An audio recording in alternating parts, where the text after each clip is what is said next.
Hello guys, current affairs funda में आप सभी का स्वागत है। मैं हूं आपके साथ अभिषेक शर्मा और आज के इस वीडियो सेशन में हम 25 नवंबर तक के सभी इंपॉर्टेंट करंट अफेयर्स कवर करने वाले हैं। हमेशा की तरह आप इस वीडियो को अंत तक जरूर देखिएगा। आज भी आपको काफ़ी कुछ जानने के लिए मिलेगा। साथ ही गाइस, इस सेशन को शुरू करने से पहले आप सभी को बताना चाहूँगा, यदि आप हमारे daily current affairs PDF, weekly PDF और मंथली पीडीएफ चाहते हैं तो इस वीडियो के फर्स्ट कमेंट में या फिर डिस्क्रिप्शन में दिए गए लिंक पर क्लिक करके पा सकते हैं। साथ ही आप गूगल प्ले स्टोर से करंट अफेयर्स फंड ऐप को भी इंस्टॉल कर लीजिए, क्योंकि जो भी हमारा पीडीएफ मटेरियल है इसमें आपको करंट अफेयर्स के साथ साथ स्ट्रेटेजी की भी प्रोवाइड कराते हैं। ये सभी मटेरियल आपको हमारी करंट अफेयर्स फंड ऐप पर ही उपलब्ध हो पाएगा। हमारे पीडीएफ कोर्स संबंधित आपका कोई भी डाउट है, कुछ भी आप पूछना चाहते हैं तो कमेंट बॉक्स में जरूर लिखिएगा। तो चलिए फिर करते हैं शुरुआत इस वीडियो सेशन की। सबसे पहले आज का क्वेश्चन देख लेते हैं। इसका आंसर आपको अभी कमेंट बॉक्स में करना है। National air sports policy 2022 aims to make India a hub for air sports in the world by which year. राष्ट्रीय वायु खेल नीति 2022 का उद्देश्य भारत को किस वर्ष तक दुनिया में हवाई खेलों का केंद्र बनाना है?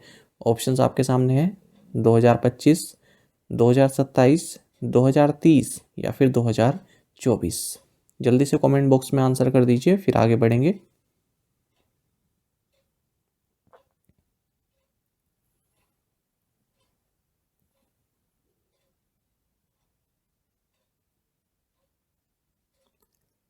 Who has been appointed chairman of the All India Council for Technical Education AICTE? Akhil Bharatiya तकनीकी शिक्षा परिषद का अध्यक्ष किसे नियुक्त किया गया है? ऑप्शंस आपके सामने हैं और सही आंसर ऑप्शन बी रहेगा टी.जी. सीताराम। तो आपको जानना चाहिए टी.जी. सीताराम ये आईआईटी गुवाहाटी के डायरेक्टर हैं। इनको all India council for technical education यानी कि AICTE का चेयरमैन अपॉइंट किया गया है और इनका जो कार्यकाल है ये 3 साल का रहेगा, या फिर जब तक इनकी एज 65 ईयर्स की नहीं हो जाती तब तक। आपको जानना चाहिए कि अनिल सहस्त्रबुद्धे ये AICTE के चेयरमैन थे। फिर ये 1 सितंबर 2021 को रिटायर हो गए थे, 65 की एज हो गई थी। उसके बाद जगदीश कुमार जो कि यूनिवर्सिटी ग्रांट कमीशन के चेयरमैन हैं, इनको AICTE का इंटरिम चार्ज दिया गया था। तो अब परमानेंट नियुक्ति हो गई है और ये होंगे अब टी.जी. सीताराम, AICTE के चेयरमैन। आपको जानना चाहिए AICTE इसकी स्थापना नवंबर 1945 को हुई थी, तभी एक एडवाइजरी बॉडी थी।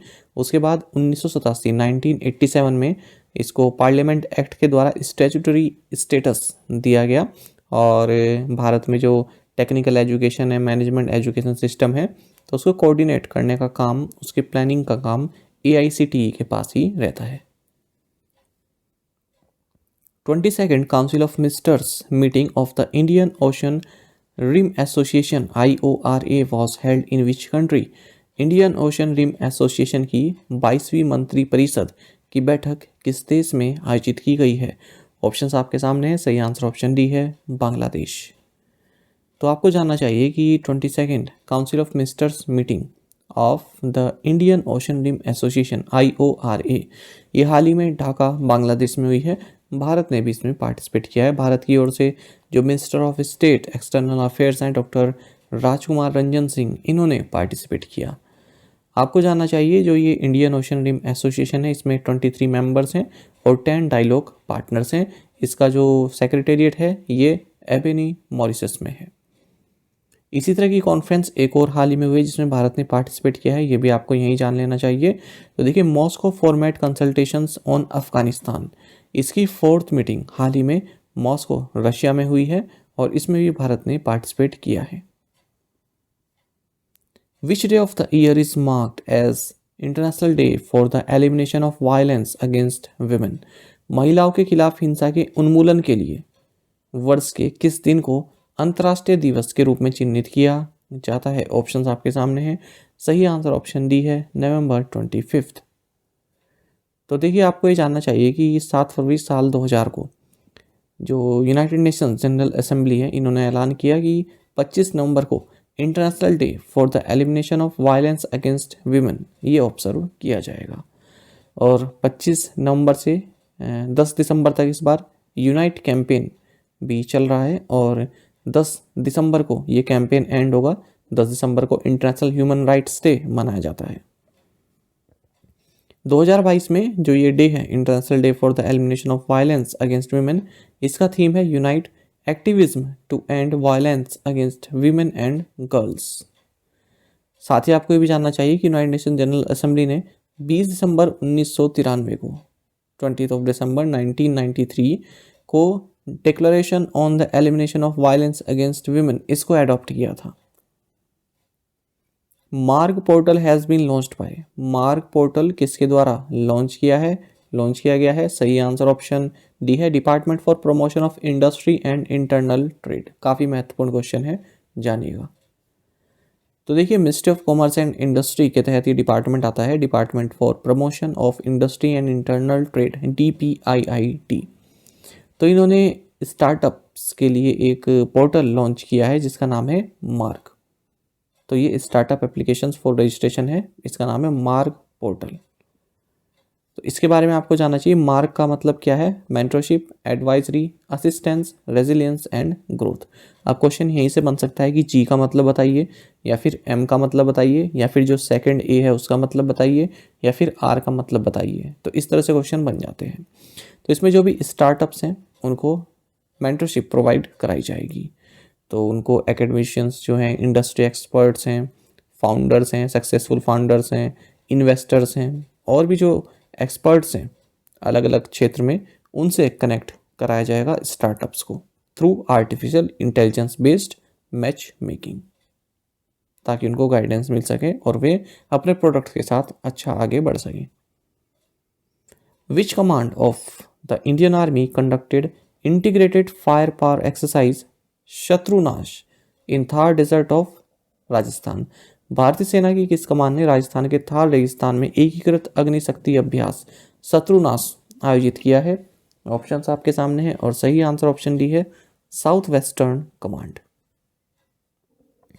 तो जानिएगा, इंडियन आर्मी की साउथ वेस्टर्न कमांड ने थार डेजर्ट राजस्थान में इंटीग्रेटेड फायर पावर एक्सरसाइज, इसका नाम शत्रुनाश रहा, इसको कंडक्ट किया है। कई तरह के जो फायरिंग प्लेटफॉर्म्स हैं उनको यहाँ पर सक्सेसफुली टेस्टिंग उनकी की गई है। अच्छा, आपको जानना चाहिए इंडियन आर्मी की सभी कमांड्स हैं, और सबसे लास्ट में आप देखेंगे साउथ वेस्टर्न कमांड, इसका हेडक्वार्टर्स जयपुर राजस्थान में है। Garuda Shakti is a bilateral joint training exercise between India and which country?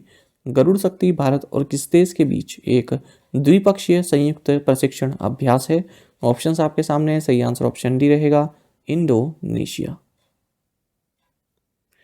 तो देखिए, military to military exchange programme के तहत गरुड़ शक्ति, जो कि एक बायलैटरल जॉइंट ट्रेनिंग एक्सरसाइज है इंडिया और इंडोनेशिया के बीच में, ये हाल ही में Sangga Buana training area Karawang Indonesia में संपन्न हुई है, और ये 8th एडिशन रहा। सबसे महत्वपूर्ण, अब कोई भी आपकी डिफेंस एक्सरसाइज होती है तो उसमें सबसे महत्वपूर्ण 2 चीज़ें होती हैं, एक तो वो किस जगह संपन्न हुई है और कौन सा एडिशन उसका हुआ है। क्योंकि अब ये चीज़ें तो कम पूछते हैं कि किन देशों के बीच है, ये ज़्यादा पूछते हैं कि कौन सा एडिशन हुआ है या फिर किस जगह हुआ है। तो ये 8th एडिशन रहा।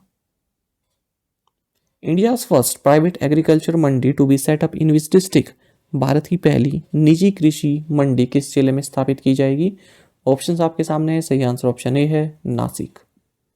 तो आप नीचे हेडलाइन में देख सकते हैं, India's first private agri mandi set to come up with world class infrastructure. तो देखिए, सायदरी फार्मर प्रोड्यूसर कंपनी, तो इनको लाइसेंस मिल गया है और ये अब हमारे देश की पहली प्राइवेट एग्रीकल्चर मंडी को सेटअप करेंगे डिंडोरी, नासिक डिस्ट्रिक्ट, महाराष्ट्र में। तो अगले 3 मंथ में इसको सेटअप कर दिया जाएगा 25 करोड़ की लागत से। फ्लिपकार्ट इन एसोसिएशन या in partnership with which bank has launched super elite credit card? Flipkart ने किस बैंक के साथ साझेदारी में super elite credit card launch किया है? ऑप्शंस आपके सामने है, सही आंसर ऑप्शन बी है, एक्सिस बैंक। तो आपको जानना चाहिए, फ्लिपकार्ट के जो सुपर कॉइंस रिवॉर्ड प्रोग्राम है उसको बढ़ाने के लिए फ्लिपकार्ट ने एक्सिस बैंक के साथ पार्टनरशिप करके super elite credit card launch करने की घोषणा की है। बाकी आप जानते हैं एक्सिस बैंक के बारे में, CEO अमिताभ चौधरी हैं, हेडक्वार्टर्स मुंबई में है, टैगलाइन है बढ़ती का नाम जिंदगी। इस तरह के जो क्वेश्चंस होते हैं केवल उसमें इतना ही पढ़ें, ज़्यादा लंबा चौड़ी डिटेल्स बारे में ना ले, वो आपका टाइम वेस्ट ही करता है। Which bank has opened its first mid corporate branch in Kerala at Kochi? किस बैंक ने केरल के कोच्चि में अपनी पहली मध्य कॉर्पोरेट शाखा खोली है? ऑप्शंस आपके सामने है। सही आंसर ऑप्शन ए है बैंक ऑफ बड़ौदा। तो देखिए बैंक ऑफ बड़ौदा ने अपनी फर्स्ट मिड कॉर्पोरेट ब्रांच ये कोच्चि केरल में ओपन की है। तो ये जो ब्रांच है इसका मकसद रहेगा जो कॉर्पोरेट बुक साइज है उसको बढ़ाना, और साथ ही जो लार्ज कॉर्पोरेट हैं, जो मिड कॉर्पोरेट हैं, जो पीएसयू बोरोवर्स हैं, उनको जो है कॉर्पोरेट लोन प्रोवाइड कराना, फाइनेंस ट्रेड फाइनेंस प्रोवाइड कराना, फॉरेक्स प्रोवाइड कराना और कैश मैनेजमेंट सर्विसेज प्रोवाइड कराना। साथ ही आपको बात जाननी चाहिए अक्टूबर के महीने की, इसमें बैंक ऑफ बड़ौदा ने 4 मिड कॉर्पोरेट क्लस्टर ऑफिसेस अपने ओपन किए थे 4 जोन में, मुंबई, न्यू दिल्ली, चेन्नई एंड कोलकाता में। बैंक ऑफ बड़ौदा की बात करें, हेडक्वार्टर्स वडोदरा गुजरात में है, एमडी एंड सीईओ संजीव चड्डा हैं, टैगलाइन है India international bank. Which of the following is the first payments bank in the country to launch face authentication based savings bank account opening for customers? ग्राहकों के लिए चेहरा प्रमाणीकरण आधारित बचत बैंक खाता खोलने वाला देश का पहला भुगतान बैंक कौन सा बना? ऑप्शंस आपके सामने है। सही आंसर ऑप्शन बी है एयरटेल पेमेंट्स बैंक।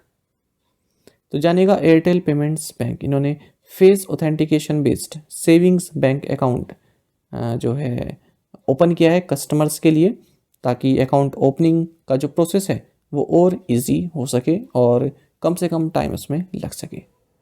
और इसी के साथ ही फर्स्ट पेमेंट बैंक हो गया जिसने इस तरह की फैसिलिटी प्रोवाइड कराई है। एयरटेल पेमेंट्स बैंक के बारे में आप जानते हैं, हेडक्वार्टर्स न्यू दिल्ली में है, एमडी एंड सीईओ अनुव्रता विश्वास है। टैगलाइन है banking is now at your finger tips, India's first payment bank. Which bank has launched Jain next kids saving account? किस बैंक ने जैन नेक्स्ट किड्स बचत खाता लॉन्च किया है? सही आंसर ऑप्शन डी है साउथ इंडियन बैंक। तो देखिए साउथ इंडियन बैंक एसआईबी जिसको आप कहते हैं, इसने किड्स सेविंग अकाउंट्स लॉन्च किया जिसका नाम है जैन नेक्स्ट, ताकि बच्चों में जो सेविंग्स की हैबिट है वो इनकलकेट हो सके।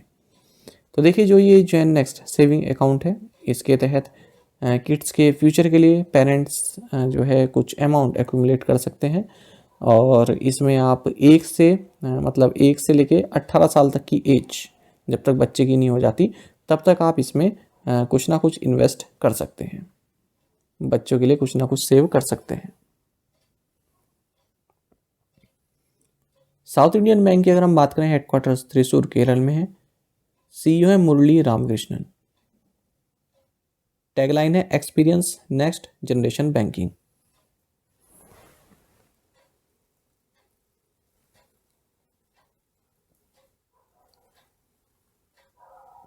Which new banking platform announced its entry into the Middle East market under the brand name SalisPay? किस नव बैंकिंग प्लेटफॉर्म ने SalisPay ब्रांड नाम के तहत मध्य पूर्व के बाजार में प्रवेश की घोषणा की है? ऑप्शंस आपके सामने है। सही आंसर ऑप्शन सी है क्रेडो पे।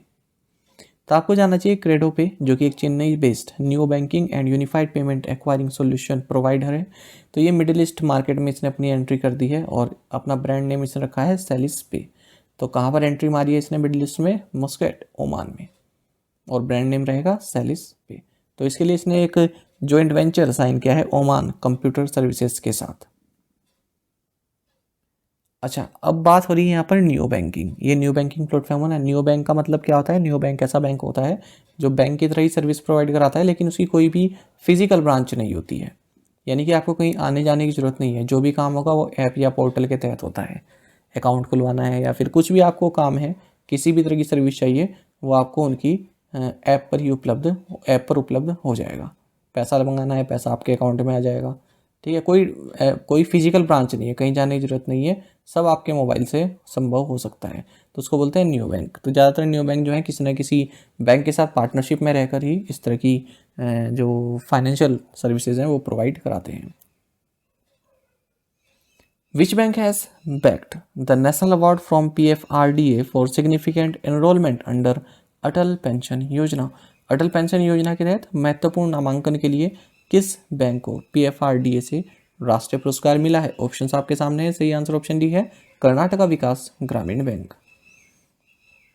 तो कर्नाटका विकास ग्रामीण बैंक इनको नेशनल अवार्ड मिला है pension fund regulatory and development authority PFRDA से। किस लिए? अटल पेंशन योजना में सिग्निफिकेंट एनरोलमेंट के लिए। यानी कि इन्होंने कई सारे एनरोलमेंट किए हैं इस अटल पेंशन योजना के तहत। तो आपको जानना चाहिए PFRDA ने टारगेट दिया था कि पर ब्रांच 80 अकाउंट्स तो होने ही चाहिए जो अटल पेंशन योजना से संबंधित हो, लेकिन जो कर्नाटका विकास ग्रामीण बैंक है इसने 110 अकाउंट्स पर ब्रांच जो है ओपन किए हैं। बात करें इसी तरह के एक और न्यूज़ की जो कि pension fund regulatory development authority PFRDA संबंधित है। तो हाल ही में श्रीराम लाइफ इंश्योरेंस कंपनी जो कि एक प्राइवेट लाइफ इंश्योरर है, इसको एन्युटी सर्विस प्रोवाइडर के तौर पर इम्पैनल्ड कर दिया गया है PFRDA के द्वारा। RBI has decided to allow foreign inward remittances received under the RDA to be transferred to the KYC compliant beneficiary bank accounts through Bharat Bill Payment System. What is RDA? RBI ने RDA के तहत प्राप्त विदेशी आवक प्रेषण को Bharat bill भुगतान प्रणाली के माध्यम से KYC अनुपालन लाभार्थी बैंक के खातों में स्थानांतरित करने की अनुमति देने का निर्णय लिया है। RDA का क्या मतलब है? ऑप्शंस आपके सामने है। सही आंसर ऑप्शन डी है, रुपी ड्रॉइंग अरेंजमेंट। तो देखिए रिजर्व बैंक ऑफ इंडिया ने डिसाइड किया है कि जो भी फॉरेन रेमिटेंस आता है, तो जिस व्यक्ति के भी खाते में आता है रुपी ड्रॉइंग अरेंजमेंट के तहत, और वो जो जिसके खाते में आ रहा है वो KYC उसका हुआ है, तो अब जो ये पूरा प्रोसेस होगा ये भारत बिल पेमेंट सिस्टम के तहत भी हो सकता है। यानी कि जो मनी ट्रांसफर हो रहा है वो भारत बिल पेमेंट सिस्टम के तहत हो सकता है यदि फॉरेन रेमिटेंस किसी के खाते में आ रहा है। आपको बता दें अब तक क्या होता आया है, अब तक जो नेफ्ट और IMPS जो सर्विसेज हैं इनके थ्रू ही इस तरह का फॉरेन इनवर्ड रेमिटेंस जो है खाते में आता है। अच्छा, अब ये रुपी ड्रॉइंग अरेंजमेंट क्या है? तो देखिए जो क्रॉस बॉर्डर रेमिटेंस होते हैं उसको प्राप्त करने का एक माध्यम है। जो भी ऑथराइज्ड कैटेगरी 1 बैंक हैं वो टाई अप करते हैं जो नॉन रेजिडेंट एक्सचेंज हाउस हैं उनके साथ, ठीक है। और उससे क्या होता है कि जो यहाँ के जो कैटेगरी 1 बैंक हैं वो वोस्ट्रो अकाउंट खोलते हैं। Farmer India footballer Babu Mani, who passed away aged 59, made his international debut against Argentina in which tournament? Bharat के पूर्व फुटबॉलर बाबू मनी जिनका 59 या 59 वर्ष की आयु में निधन हो गया, ने अर्जेंटीना के खिलाफ किस टूर्नामेंट में अंतर्राष्ट्रीय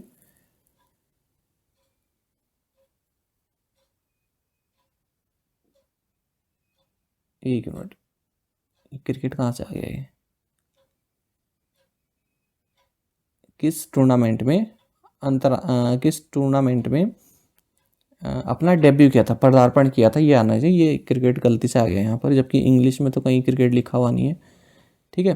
किस टूर्नामेंट में अपना अंतर्राष्ट्रीय पदार्पण किया था ये पूछ रहे हैं। तो सही आंसर ऑप्शन सी है 1984 नेहरू कप। क्रिकेट नहीं है इसमें ये। तो देखिए बाबू मनी जो कि इंडियन फुटबॉल टीम का पार्ट रहे 1980s में, इनका हाल ही 59 की एज में निधन हो गया है। आपको जानना चाहिए कि 1984 में नेहरू कप हुआ था, तो उसी दौरान इन्होंने अर्जेंटीना के खिलाफ खेलते हुए कोलकाता में अपना डेब्यू किया था। 55 मैचेस खेले इन्होंने हमारे देश के लिए, अपने देश के लिए। आपको जानना चाहिए ये उस इंडियन टीम का भी हिस्सा रहे जिसने गोल्ड मेडल जीते 1985 और 1987 के साउथ एशियन गेम्स में। अच्छा, कुछ और अगर हम ऑबिचुरीज की बात करें, आपको जानना चाहिए कि रसना ग्रुप के जो फाउंडर एंड चेयरमैन रहे हैं हरीश कंबाता, इनका भी हाल ही में 85 की एज में निधन हो गया है अहमदाबाद में। इन्होंने जो रसना है इस ब्रांड को जो है इस्टेब्लिश किया था 1976 में। साथ ही आपको जानना चाहिए विल्को जॉनसन जो कि गिटारिस्ट रहे, और डॉक्टर फील गुड इस तरह का इनका पब रॉक बैंड रहा, उसमें गिटारिस्ट रहे। और साथ ही जो ब्रिटेन का पंक रॉक मूवमेंट है उसमें इन्फ्लुएंसर रहे। इनका भी हाल ही में निधन हो गया है। इनको जो है लिल पेन जो कि गेम ऑफ थ्रोन्स जो ड्रामा सीरीज थी इसमें एक्सिक्यूशनर के तौर पर इन्होंने जो है कार्य किया था, यानी कि इसमें किरदार निभाया था। The Ministry of Health and Family Welfare announced a national suicide prevention strategy with time-bound action plans and multi-sectoral collaborations to achieve a reduction in suicide mortality by what percent by 2030। स्वास्थ्य और परिवार कल्याण मंत्रालय ने 2030 तक आत्महत्या मृत्यु दर में कितने प्रतिशत की कमी लाने के लिए समयबद्ध कार्य योजनाओं और बहुक्षेत्रीय सहयोग के साथ एक राष्ट्रीय आत्महत्या रोकथाम रणनीति की घोषणा की है। सही आंसर ऑप्शन बी है 10%। तो जानिएगा, ministry of health and family welfare ने national suicide prevention strategy launch की है। पहली बार इस तरह की कोई पॉलिसी या स्ट्रेटजी भारत में लॉन्च की गई है, इसलिए महत्वपूर्ण है। उद्देश्य रहेगा कि 2030 तक जो आत्महत्या के कारण जो मृत्यु दर है वो उसमें 10% की कमी लाना। और इसमें ये बताया गया है कि एक साइकेट्रिक आउटपेशेंट डिपार्टमेंट्स भी इस्टेब्लिश किया जाएगा, जिसके तहत सुसाइड प्रिवेंशन सर्विसेज प्रोवाइड कराई जाएंगी through district mental health programme. अगर हम नेशनल क्राइम रिकॉर्ड्स ब्यूरो की बात माने तो इसमें 1,64,033 लोग ने 2021 में सुसाइड की है, यानी कि 450 पीपल ने जो है हर सिंगल दिन एवरी सिंगल डे जो है सुसाइड कमिट किया है 2021 में। तो काफ़ी बड़ा आंकड़ा है। और अगर हम ग्लोबली बात करें तो 15 से 29 साल तक के जो लोग होते हैं उनमें सुसाइड जो है ये सेकंड लीडिंग कोज है डेथ का। दूसरे नंबर पर जो डेथ का कारण होता है वो सुसाइड है 15 से 29 साल के अगर हम लोगों की बात करें। वहीं फीमेल्स में 15 से 29 साल की जो फीमेल्स हैं उनमें भी ये सेकंड लीडिंग कोज है डेथ का कारण सुसाइड होता है, दूसरा सबसे बड़ा कारण। वेयर इज सादानी दरबार लोकेटेड? सादानी दरबार कहाँ स्थित है? सही आंसर ऑप्शन बी है पाकिस्तान। क्यों चर्चा में है? देखिए, हाल ही में जो शिव अवतारी सदगुरु संत सदाराम साहिब, तो इसकी 314वीं बर्थ एनिवर्सरी सेलिब्रेशन के मौके पर पाकिस्तान ने 100 वीजास इशू किए हैं इंडियन पिलग्रिम्स को, तो इसलिए ये चर्चा में है। तो 22 नवंबर से 3 दिसंबर तक ये पूरा सेलिब्रेशन चलने वाला है। आपको जानना चाहिए कि Pakistan India protocol on visits to religious shrines of 1974 के तहत दोनों ही देशों से लोग एक दूसरे देश में जा सकते हैं किसी भी जो काफ़ी महत्वपूर्ण श्राइन है उसके दर्शन के लिए हर साल। आपको जानना चाहिए जो ये श्राइन है ये हयात पिताफी गोठी डिस्ट्रिक्ट यहाँ पर स्थित है। तो सिंध प्रोविंस है पाकिस्तान में, वहाँ पर ये लोकेटेड है। और 1786 में संत सदाराम साहिब द्वारा इसको स्थापित किया गया था। Which state is set to host the track Asia cup 2022? Track Asia cup 2022 की मेजबानी कौन सा राज्य करने वाला है? सही आंसर ऑप्शन बी है केरल। तो जानिएगा, Kerala track Asia cup 2022 cycling tournament host करने वाला है 25 नवंबर से 28 के बीच में। तो देखिए, जो ट्रैक एशिया कप साइकिलिंग 2022 है इसको Asian cycling confederation Dubai UAE और cycling federation of India New Delhi द्वारा जो है इसको सैंक्शन कर दिया गया है और ये अब हाल ही में होने वाला है। अच्छा, आपने एक टर्म यहाँ पर देखा होगा कि कहाँ पर होने वाला है, जो ये एक वेलोड्रोम है यहाँ पर होने वाला है। वेलोड्रोम क्या होता है? जो ट्रैक होता है साइकिलिंग का, जो ट्रैक होता है उसको बोलते हैं velodrome. Rating agency CRISIL has reduced the India growth forecast for the current fiscal from 7.3% to what percent? Answer is 7%। तो रेटिंग एजेंसी क्रिसिल ने चालू वित्त वर्ष के लिए भारत के विकास के अनुमान को 7.3% से घटाकर 7% कर दिया है। ठीक है, तो 7.3% पहले इन्होंने बताया था इस फिजिकल ईयर के लिए, फिजिकल ईयर 23 के लिए, उसको अब 7% कर दिया है क्रिसिल ने। और साथ ही फिजिकल ईयर 24 के लिए 6% इन्होंने बताया है, पहले 6.5% बताया था। साथ ही इन्होंने कहा है कि जो सेकंड क्वार्टर है उसमें जो जीडीपी ग्रोथ है वो 6.5% रहेगी। ठीक है, और क्वार्टर फर्स्ट में 13.5% रही थी, लेकिन क्वार्टर जो सेकंड है इसमें 6.5% रहेगी। साथ ही इन्होंने ये भी कहा है कि जो बैंक क्रेडिट है उसमें ग्रोथ देखने के लिए मिल सकती है फिजिकल ईयर 2023-2024 में कितनी प्रतिशत की? 15% की पर एनम। हाल ही में हमने भी देखा कि S&P ग्लोबल ने जो ग्लोबल ग्रोथ है उसको भी घटा दिया है, 3.1% कर दिया है, नहीं 3.1% से 2.4% कर दिया है 2023 के लिए। India with which of the following has signed intent of cooperation on high performance computing, weather extremes and climate modeling and quantum technologies। Bharat ने निम्नलिखित में से किसके साथ उच्च प्रदर्शन कंप्यूटिंग, मौसम एक्सट्रीम और जलवायु मॉडलिंग और क्वांटम टेक्नोलॉजीज पर सहयोग करने हेतु हस्ताक्षर किए? सही आंसर ऑप्शन डी है यूरोपियन यूनियन। तो देखिए इंडिया और यूरोपियन यूनियन ने साइन किया है। क्या साइन किया है?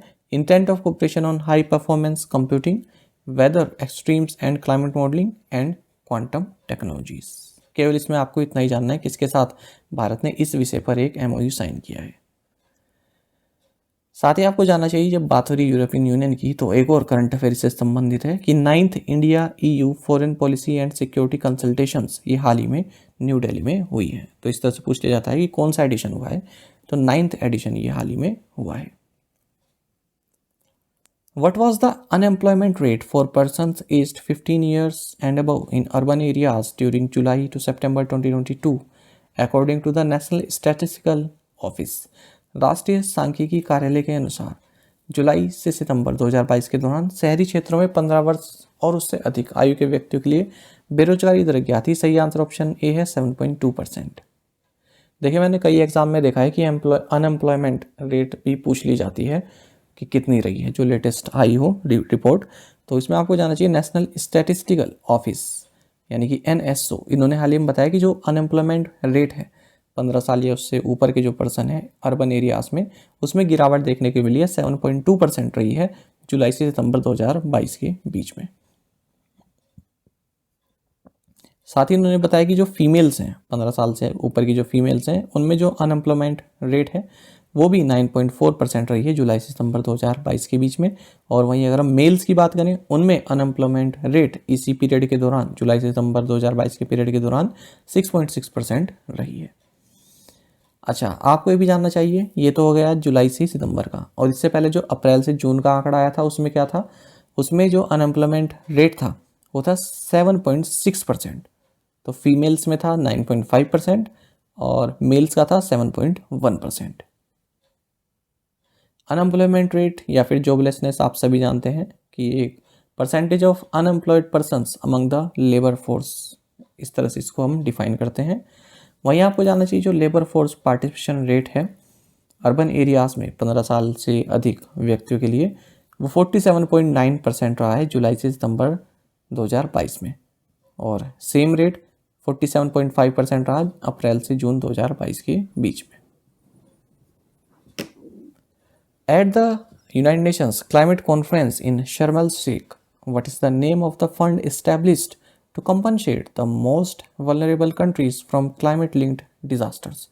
शर्म एल शेख में संयुक्त राष्ट्र के जलवायु सम्मेलन में जलवायु से जुड़ी आपदाओं से ग्रसित देशों को मुआवजा देने के लिए स्थापित कोष का नाम क्या है? ऑप्शंस आपके सामने हैं।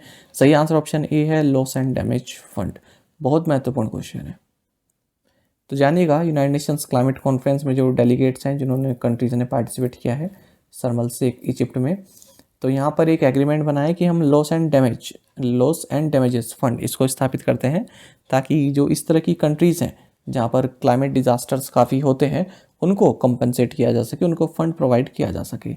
तो इसके तहत जो फंड है ये 500 बिलियन US डॉलर तक का फंड यहाँ पर प्रोवाइड किया जाएगा। साथ ही आपको जानना चाहिए COP27 के प्रेसिडेंट कौन रहे? सामे शोक्री, जो कि इजिप्ट के फॉरेन अफेयर्स मिनिस्टर हैं। अच्छा, और जो अब अगला COP जो नेक्स्ट COP होने वाला है आपका COP28 उसको कहेंगे। ये तो अभी COP27 हुआ इजिप्ट में। COP28 ये कहाँ पर होगा? ये आपको जानना चाहिए 30 नवंबर से 12 दिसंबर 2023 के बीच expo city Dubai United Arab Emirates में होने वाला है। प्रीवियस असाइनमेंट क्वेश्चन के आंसर देखेंगे। Which state has launched Lakhpati Didi Yojana? Uttarakhand. EPFO celebrated 70th foundation day on which day? Answer is 1 November. और इस मौके पर इसने EPFO विजन एट 2047 भी लॉन्च किया। Which is the headquarters of the European securities and markets authority ASMA? Answer is Paris, France. How many Indian American lawmakers elected to US house of representatives for the first time? Answer is 5. Which edition of Mega Kayak Festival 2022 culminated recently in Meghalaya? Answer is 5th. In USA, which party have won a majority of seats in the House of Representatives? after results from midterm elections were tallied? Answer is Republican Party. Scientists in which country have infused blood cells grown in a laboratory into people in the first such clinical trial in the world? Answer is United Kingdom. और आप में से किसी भी aspirant ने इन वाले quiz का answer नहीं किया था तो ऐसा मत कीजिए, पार्टिसिपेट कीजिए, एटलीस्ट एक ही क्वेश्चन का आंसर बता दीजिए। चलिए आज के असाइनमेंट क्वेश्चंस देख लेते हैं। In which year was the FCRA enacted? When was the university grants commission act passed? Under Indian law what is the full form for an election commissioner? What is the full term for an election commissioner? जो election commissioner होता है उसका full term क्या होता है, उसका पूरा कार्यकाल कितने साल का होता है, ये आपको बताना है। Sam Bankman-fried is the CEO of which leading crypto exchange? Which of the following countries is playing in the FIFA World Cup after 36 years? मैं आपको ऑप्शन दे देता हूँ, कनाडा, मैक्सिको या फिर फ्रांस, इन तीन में से आप बता दीजिएगा। In which year was the fighter stream of the Indian Air Force open to women? तो जो फाइटर स्ट्रीम है इंडियन एयर फोर्स में वो महिलाओं के लिए कब ओपन हुई थी, किस साल, ये आपको बताना है। Which Formula One racer, winner of 4 world titles, had his farewell race at the Abu Dhabi Grand Prix? तो लेटेस्ट करंट अफेयर है, बता चुका हूँ मैं आपको पहले भी। तो इस क्वेश्चन का आंसर भी आप दीजिएगा। कोशिश की जाएगी सभी क्वेश्चंस का आंसर आप हमें कमेंट बॉक्स में जरूर बताएं। साथ ही करंट अफेयर्स फंडा को आप टेलीग्राम पर भी ज्वाइन कर सकते हैं। यहाँ पर रेगुलर वीडियो अपडेट्स और करंट क्विज़ हम आप सभी के लिए डालते रहते हैं। साथ ही डिस्कशन ग्रुप में आप किसी भी क्वेश्चन का सोल्यूशन पा सकते हैं। दोस्तों यहाँ पर हमारे करंट अफेयर्स की प्लेलिस्ट दी गई है, इसको आप जरूर देखें। अपने दोस्तों के साथ, फेलो एस्पिरेंट के साथ हमारे करंट अफेयर्स को शेयर जरूर करें। आज का ये सेशन आपको कैसा लगा कमेंट बॉक्स में जरूर बताइएगा। Thank you guys.